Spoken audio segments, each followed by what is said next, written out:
Now, for the battle for your living room, Google is working to overhaul its YouTube video website to highlight 20 premium channels. The Wall Street Journal reporting that Google is spending as much as $100 million on original content and is in talks with talent agencies about producing that content. Let's bring in Kevin Covert. He's the founder and president of investment bank Covert & Company, which specializes in internet media and technology deals. Kevin, welcome to Bloomberg West. First of all, Google has said for years that it was not going to do original programming on YouTube. Why such a dramatic change in strategy?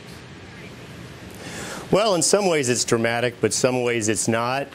They've been doing original programming for their entire existence. It's been consumer-generated content that's their original programming, and this is just elevating the game a little bit and paying semi-professionals or professionals to actually create content rather than kids jumping off of skateboards and cats doing funny tricks.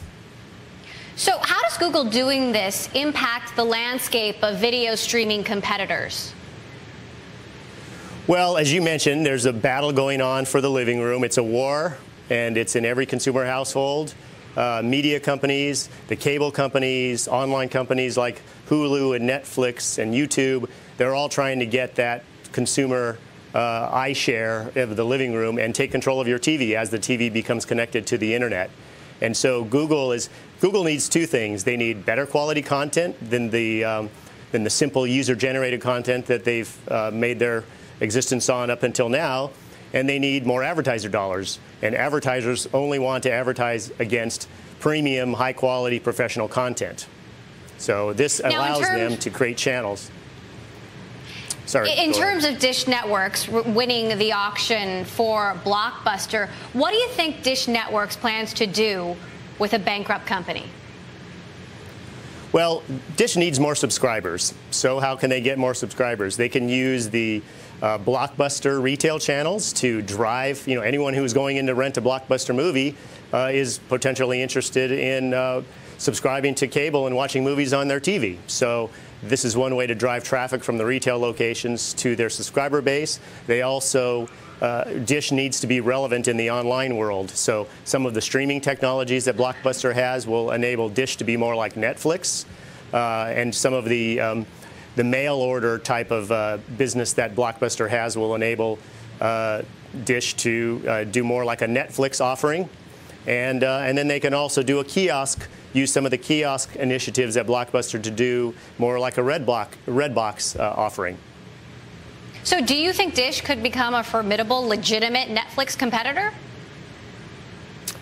I think so. Netflix has definitely the first mover advantage, the brand name. They're going from more from the mail delivery service to online streaming.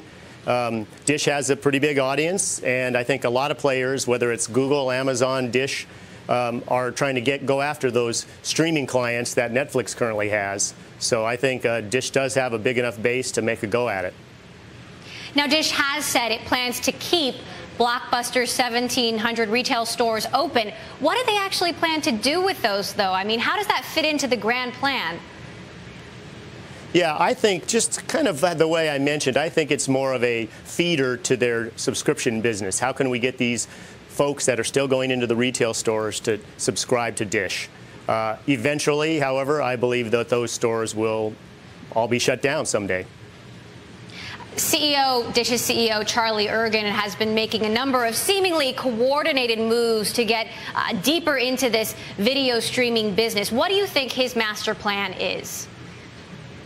I think the master plan is that all consumers will eventually watch streaming video over the web. They will no longer go into stores to rent videos. They will no longer do mail order DVDs. They will all watch the video on demand on their TVs, and it will be a combination of internet and or cable for a while, but eventually we will be all internet.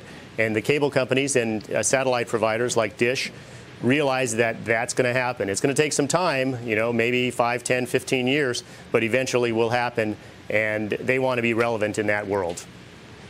And there are a number of other competitors in this business, Apple TV, Amazon TV, Google TV. How do you see this battle for your living room? How do you see that playing out? Who's going to rise to the top? Well, I think, the cable companies currently have the strong position. They're already there. The other ones are trying to get in.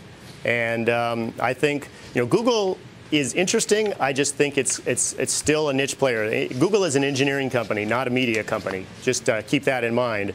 The media companies, the cable companies have very strong ties to Hollywood, to the movie industry. They've got the strong position. If they can move quickly enough and provide video on demand with set-top boxes in the cloud or over the internet, kind of virtual set-top boxes, they'll win the game. And I think Google has a challenge. I think they'll pose a threat, but they'll cause those cable companies and satellite companies to move quickly. All right, Kevin Covert out of LA, thank you so much for joining us. We'll be definitely watching how this all plays out.